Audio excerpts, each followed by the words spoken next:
விண்ணமுதம் நிகழ்ச்சிக்காக வந்திருக்கின்ற உங்கள் ஒவ்வொருவரையும் அன்போடு நிகழ்ச்சிக்குள்ளே வரவேற்கிறேன்.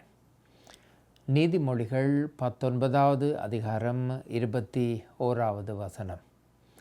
மனுஷனுடைய இருதயத்தின் எண்ணங்கள் அநேகம், ஆனாலும் கர்த்தருடைய யோசனையே நிலைக்கும். மனுஷனுடைய இருதயத்தின் எண்ணங்கள் அநேகம், ஆனாலும் கர்த்தருடைய யோசனையே நிலைக்கும். நீதிமொழிகளுடைய புத்தகம் 19வது அதிகாரம் 21வது வசனம்.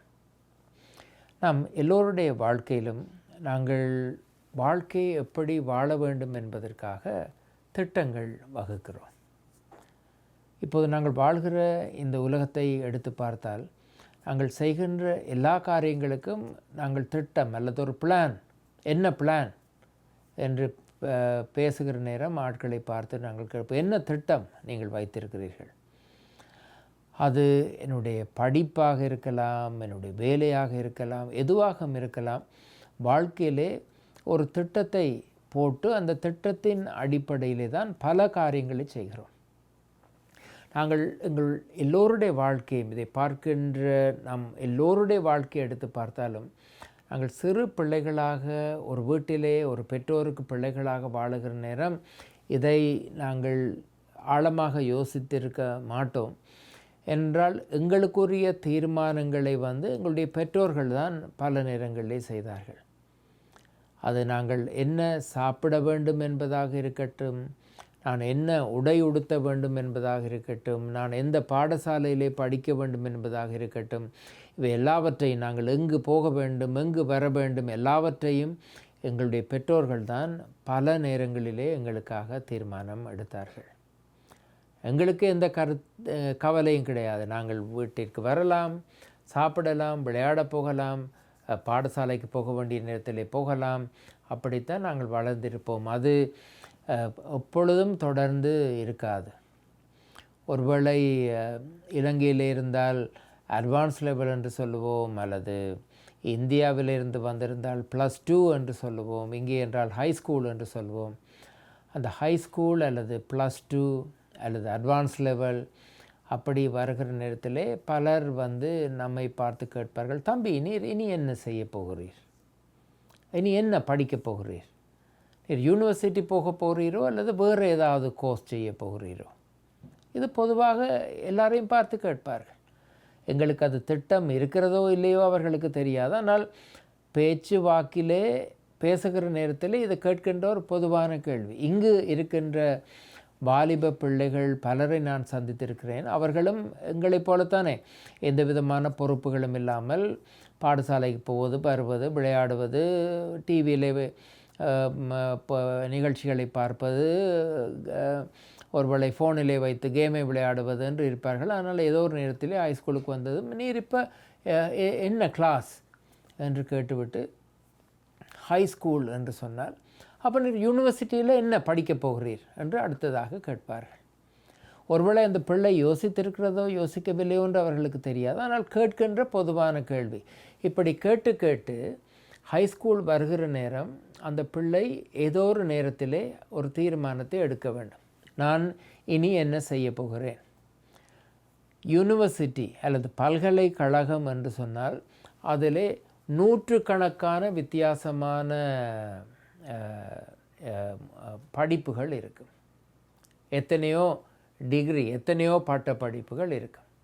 ஒருவருக்கு போய் நூற்றுக்கணக்கான காரியங்களை படிக்க முடியுமா? இல்லை. ஏதோ ஒரு நேரத்திலே ஏதோ ஒரு பாடத்திட்டத்தை தெரிவு செய்து தான் ஆக வேண்டும். அந்த தெரிவு செய்ய ஆரம்பித்து அதை படிக்கிற நேரம் படிக்க ஆரம்பித்து கொஞ்சம் படிக்கிற போது, ஐயோ இது எனக்கு சரி வராது, நான் இப்படி படிக்கலாம் என்று யோசித்தேன், இது எனக்கு பொருத்தமாக இல்லை, நான் இதை விட்டு இன்னொன்றுக்கு போகிறேன் என்று சொல்லி போனவர்களையும் நான் சந்தித்திருக்கிறேன்.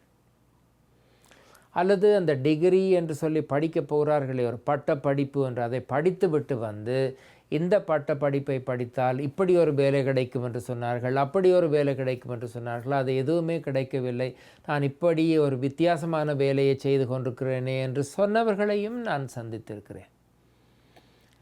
இவை எல்லாவற்றின் பின்னாலும் ஒரு திட்டம் இருக்கிறது.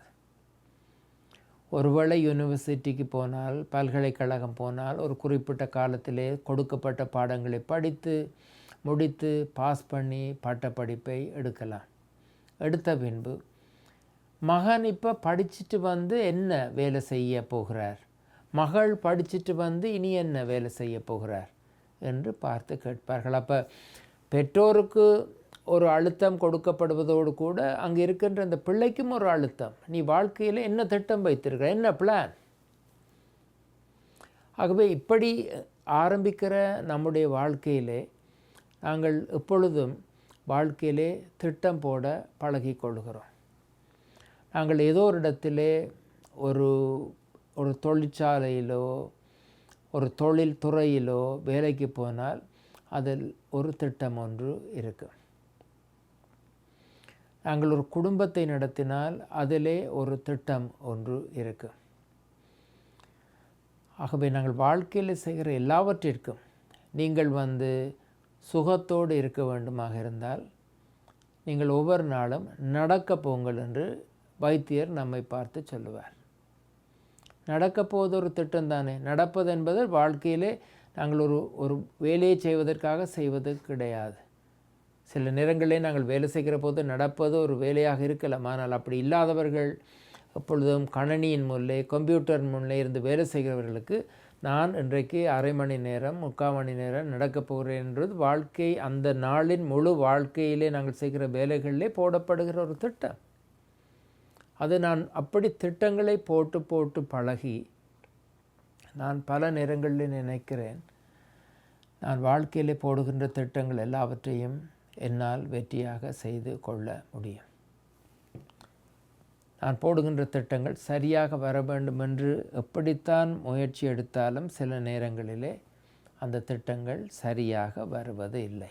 அந்த அடிப்படையிலே தான் இந்த நீதிமொழிகளின் வசனம் நமக்கு முன்னே கொடுக்கப்படுகிறது. மனிதனுடைய இருதயத்தின் எண்ணங்கள் அநேகம், ஆனாலும் கர்த்தருடைய யோசனையே நிலைக்கும். நான் வாழ்க்கையில் எத்தனைதான் எப்படித்தான் திட்டத்தை போட்டு வகுத்தாலும் கடவுள் நம்முடைய வாழ்க்கையில் வைத்திருக்கிற திட்டம் ஒன்று நம் எல்லோருக்கும் இருக்கிறது. இதை விளங்கப்படுத்த எனக்கு நடந்த ஒரு சம்பவத்தை உங்களோடு நான் பகிர்ந்து கொள்கிறேன். ஒரு முறை இலங்கையிலே ஒரு கிராம பகுதி, ஒரு தனி வீதியிலே வாகனத்தில் போய்கொண்டிருந்த போது ஒரு வீதியின் ஓரத்திலே ஒரு மனிதர் ஒரு கூட்டிலே கிளி ஒன்றை வைத்து அதை விற்பதற்காக முயற்சி செய்து கொண்டிருந்தார். அந்த இடத்திலே இளநீர் குடிப்பதற்காகத்தான் நாங்கள் நின்றோம். இளநீர் குடிக்கின்ற அந்த இடத்திலே இந்த மனிதர் கிளி கூட்டோடு இருந்த அந்த கிளியை விற்பதற்காக வைத்திருந்தார். 2000 ரூபாய் அந்த கிளி. இலங்கையிலே ஒரு சட்டம் இருக்கிறது, இப்படியான இந்த பிராணிகளை சும்மா பிடித்து விற்பனை செய்ய முடியாது, அது ஒரு சட்ட விரோதம்.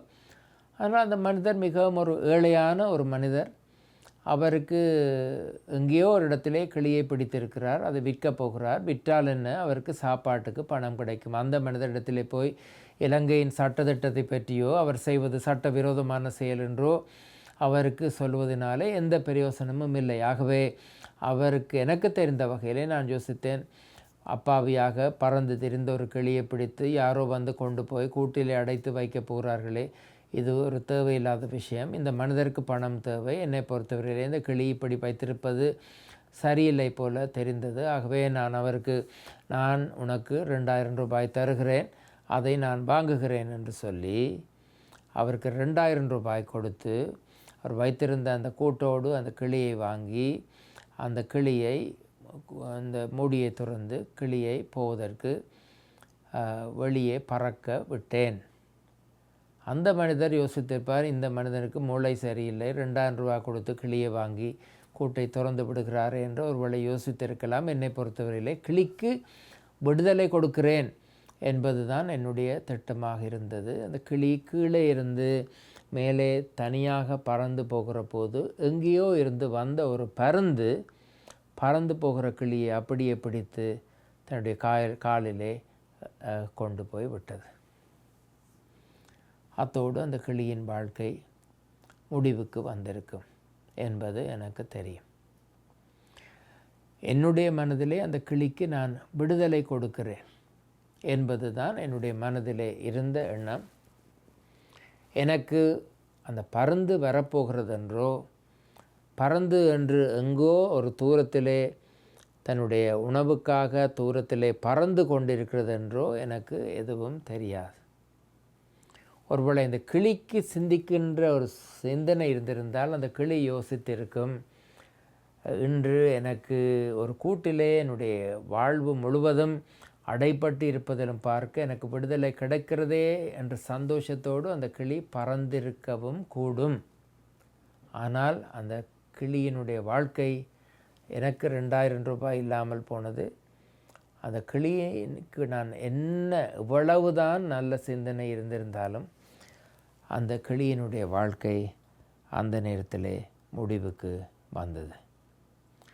நம்முடைய வாழ்க்கையிலே இதை நாங்கள் தெளிவாக சிந்தித்து புரிந்து கொள்வோம்.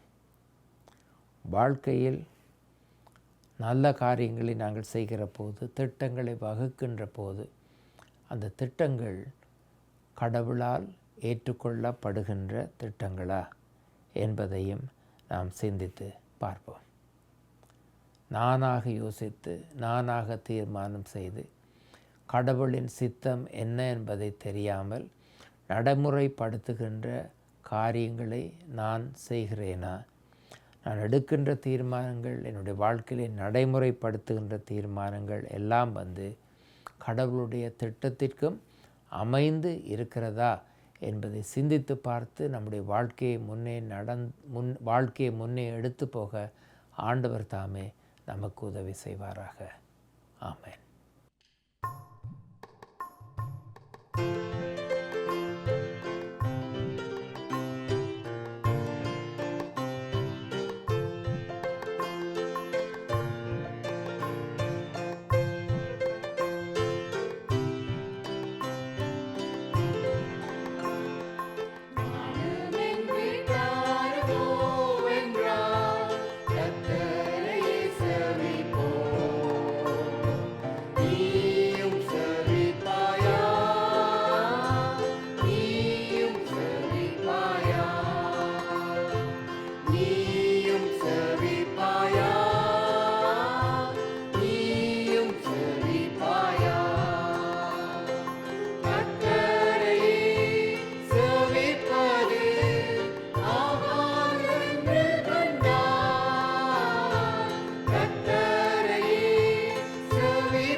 நீயும் செழிப்பாயா, நீயும் செழிப்பாயா.